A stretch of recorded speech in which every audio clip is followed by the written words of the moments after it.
নমস্কাৰ এই মুহূৰ্তত আহি পৰিছে আজিৰ কেইবাটাও গুৰুত্বপূৰ্ণ খবৰ। অসমৰ মুখ্যমন্ত্ৰী ডক্টৰ হিমন্ত বিশ্ব শৰ্মাই আজিৰ দিনত কেইবাটাও গুৰুত্বপূৰ্ণ মন্তব্য কৰিছে। উচ্চতক লৈ কেইবাটাও গুৰুত্বপূৰ্ণ মন্তব্য কৰিছে অসমৰ মুখ্যমন্ত্ৰী ডক্টৰ হিমন্ত বিশ্ব শৰ্মাই। লগতে বহুতো হিতাধিকাৰীৰ নাম কৰ্তন কৰা হ'ব ভোটাৰ তালিকাৰ পৰা নাম। ইয়াক লৈ মুখ্যমন্ত্ৰী ডক্টৰ হিমন্ত বিশ্ব শৰ্মাই নিৰ্দেশনা জাৰি কৰিছে। লগতে পিএম কিষাণৰ প্ৰতিজন হিতাধিকাৰী বেংক একাউণ্টত চৰকাৰৰ ফালৰ পৰা প্ৰদান কৰা হ'ব 20 নম্বৰ কিস্তি 2000 টকা। ইয়াক লৈ কেন্দ্ৰীয় চৰকাৰে কেইবাটাও ডাঙৰ সিদ্ধান্ত গ্ৰহণ কৰিছে। অতি শীঘ্ৰে কৃষকৰ বাবে আহিব এটা ভাল খবৰ। লগতে লাখ লাখ মহিলাৰ একাউণ্টত অৰুণোদয় আঁচনি 1250 টকাকৈ প্ৰদান কৰা হৈছে। যদি আপোনাৰ একাউণ্টত আপুনি টকা পোৱা নাই তেনে ক্ষেত্ৰত দিব পাৰিব অভিযোগ।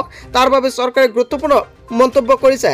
লগতে কেইবাটাও ৰাজনৈতিক খবৰৰ লগতে অৰাজনৈতিক খবৰ যুগুত কৰা হৈছে আজিৰ দিনটোত। গোটেই অসম তথা ভাৰতৰ বিভিন্ন প্ৰান্তৰ পৰা যুগুত হৈছে কেইবাটাও ডাঙৰ খবৰ। এনেবোৰ খবৰ নিতৌ পাই থাকিবলৈ চেনেলটি ছাবস্ক্ৰাইব কৰি ভিডিঅ'টো এটা লাইক কৰিবলৈ নাপাহৰিব। আজিৰ আমাৰ প্ৰথম খুবেই গুৰুত্বপূৰ্ণ খবৰ হৈছে অসমবাসীৰ বাবে এটা ডাঙৰ খবৰ। যিকোনো মুহূৰ্তত সোমাব পিএম কিষাণৰ 20 নম্বৰ কিস্তিৰ ধন ৰাশি। এক্টিভ কৰি ৰাখক আপোনাৰ একাউণ্ট। জুলাই মাহতে পিএম কিষাণৰ 20 নম্বৰ কিস্তিৰ ধন সোমাব একাউণ্টত। যিকোনো মুহূৰ্তত আনুষ্ঠানিক দিন ঘোষণা কৰাৰ সম্ভাৱনা। চৰকাৰে ধন বিতৰণৰ বাবে সাজু কৰিছে বিশেষ তালিকা।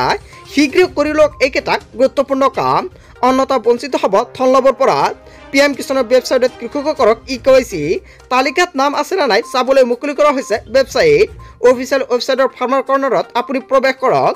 বেনিফিচিয়াৰী লিষ্টত গৈ চাব পাৰিব নিজৰ নাম। হিতাধিকাৰীৰ বাবে মুকলি কৰা হৈছে টোল ফ্ৰী নম্বৰ। যিকোনো সমস্যা হ'লে দিব পাৰিব আপুনি অভিযোগ। ছেভ কৰি লওক অন 5526 নম্বৰ অথবা 1800115526 আৰু আন এটা নম্বৰ হৈছে 0112338 এইকেইটা নম্বৰ এতিয়া আপুনি ছেভ কৰি ৰাখক আপোনাৰ মোবাইল ফোনত। কিবা অসুবিধা হ'লে লগে লগে দিব পাৰিব অভিযোগ। তাৰপিছত অসমবাসী ৰাজক জনাইছে আমাৰ পৰৱৰ্তী খুবেই গুৰুত্বপূৰ্ণ খবৰ। লগতে ডাঙৰ খবৰ উচ্ছেদিত লোকসকলৰ বাবে কটা যাব ভোটাৰ তালিকাৰ নাম। হয় বন্ধু বান্ধৱীসকল, অসমৰ মুখ্যমন্ত্ৰী ডক্টৰ হিমন্ত বিশ্ব শৰ্মাই আজিৰ দিনত কেইবাটাও ডাঙৰ মন্তব্য কৰিছে। উচ্ছেদিত লোকসকলৰ নাম কটা যাব ভোটাৰ তালিকাৰ পৰা। যি অঞ্চলত উচ্ছেদ হৈছে সেই সমষ্টি তেওঁলোকৰ নাম নাথাকে। আন জিলাৰ পৰা আহি তেওঁলোকে বনাঞ্চলত আশ্ৰয় লৈছে। এজন নাগৰিকৰ দুটা সমষ্টিত নাম থাকিব নোৱাৰে।